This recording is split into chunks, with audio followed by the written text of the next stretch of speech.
Hello दोस्तों, आज हमारा कोशिका का डे 6 होने वाला है और आज की क्लास के अंदर हम लोग जानेंगे क्या होता है लाइसोसोम। जी हाँ, लाइसोसोम काफी इंपॉर्टेंट हो सकता है और काफी इंपॉर्टेंट होता है और काफी मजेदार भी होता है और इसको हम समझेंगे। इसकी खोज करी थी डी दोवे नामक वैज्ञानिक ने। किसने करी थी इसकी खोज? डी दोवे ने। हम कोशिका के पार्ट्स को पढ़ चुके हैं, अब बारी है लाइसोसोम की। अब बारी है लाइसोसोम की। ये भी कोशिका का अंग है। क्या है कोशिका का अंग?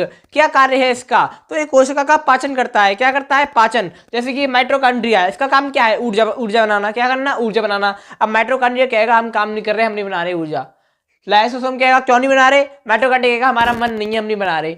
लाइसोसोम कहेगा अच्छा मन नहीं है, तो उसको अपने पास लाएगा और उसको अपने पास लाके फटाक से फट जाएगा। और जैसे ही फटेगा तो उसके अंदर होता है जल अपघटक एंजाइम। क्या होता है? जल अपघटक एंजाइम, यानी कि हाइड्रोलाइटिक एंजाइम। Hydrolytic enzyme. और ये एंजाइम इतना पावरफुल होता है कि किसी भी चीज को गलाने और सड़ाने की ताकत रखता है। तो वो माइटोकॉन्ड्रिया को मार देगा।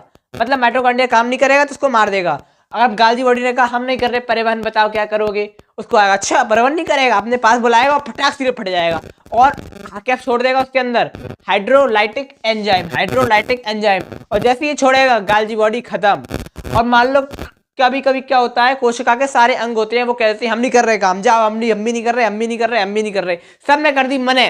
फिर ये क्या करेगा लाइसोसोम? फिर भाई साहब लाइसोसोम अपने आप को ही फाड़ देगा। तार से लो फट गई पूरी कोशिका। यहाँ पर क्या हो जाएगी? खत्म हो जाएगी पूरी कोशिका। क्या हो जाएगी? खत्म हो जाएगी। तो लाइसोसोम को आत्महत्या की थैली, आत्महत्या की थैली भी कहते हैं। लाइसोसोम को क्या कहते हैं? आत्महत्या की थैली, सुसाइड बॉम्ब। सुसाइड बॉम्ब भी कहा जाता है लाइसोसोम को, क्योंकि लाइसोसोम इतनी खतरनाक चीज है कि वो पूरी कोशिका को सड़ाने गलाने का काम करता है। अब सड़ाना गलाना क्यों जरूरी है? क्योंकि मान लो कोई कोशिका मर जाए और वहां पड़ी पड़ी सड़ती रहे तो वो इंफेक्शन क्रिएट करेगी। उससे बढ़िया है कि उसको वहां से गला दो, वहां से उसको खत्म ही कर दो, उसका अस्तित्व मिटा दो। इसी कारण से लाइसोसोम होता है कोशिका के अंदर, ताकि वो उस एरिया की कोशिका को सड़ा सके, गला सके। तो लाइसोसोम के अंदर कौन सा एंजाइम पाया जाता है? Hydrolytic enzyme. और इसे आत्महत्या की थैली कहते हैं। ये कोशिका का क्या कर देता है? कभी कभार पाचन कर देता है। और जो लाइसोसोम होता है, एक फन फैक्ट है या फिर एक फैक्ट है ये, जो लाइसोसोम जो होता है वो आरबीसी यानी कि रेड ब्लड सेल्स जो हमारे ब्लड में मौजूद होती है उसके अंदर नहीं पाया जाता।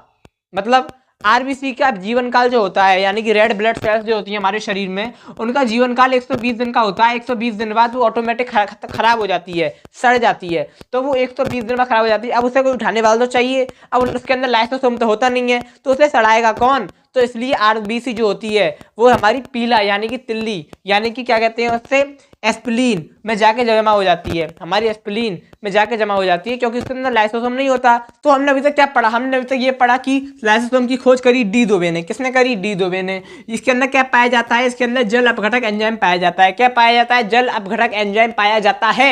इसका ये क्या करता है? कोशिकीय पाचन करता है, कोशिका को पचा देता है, कोशिका के अंगों को पचा देता है, उनको गला देता है, सड़ा देता है, उनका अस्तित्व खत्म कर देता है और इसे आत्महत्या की थैली कहते हैं। क्या कहते हैं? आत्महत्या की थैली कहते हैं। और ये आरबीसी यानी कि रेड ब्लड सेल्स में नहीं पाया जाता है। तो आशा करता हूं कि आपको समझ में आ गया होगा। मैं मिलूंगा आपको इसके डे 7 के साथ में। तब तक के लिए जय हिंद, जय भारत।